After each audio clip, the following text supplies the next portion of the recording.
So today, I'll show you how to appear offline in your Xbox Series X. So all you have to do is press the Xbox button on your controller to reveal this menu, and then use the RB button to go to your profile icon. That's the last icon in this menu. And then from here, select your profile. So mine is Blissful Cow, so select that. And then scroll down and find the appear online option. So select it. And then if you want to appear offline, simply select appear offline. So there's another way to do this. So all you have to do is go to the settings icon and select it.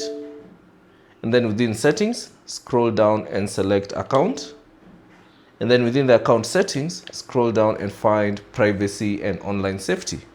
So select that. And if you have set up a PIN, you have to type in your PIN.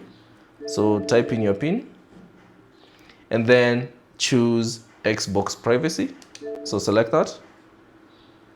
And then within this menu, scroll down and select view details and customize.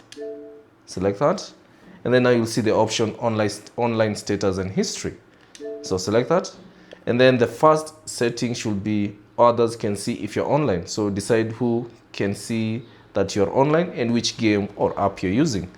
So if you want to appear offline, you can select only me. Or if you want some specific people, you can just select friends. And that's basically it on how to appear offline in Xbox Series X. Thanks for watching. If you have any questions, leave them down in the comment section below. And if you found this video useful, consider leaving a like and subscribing to the channel.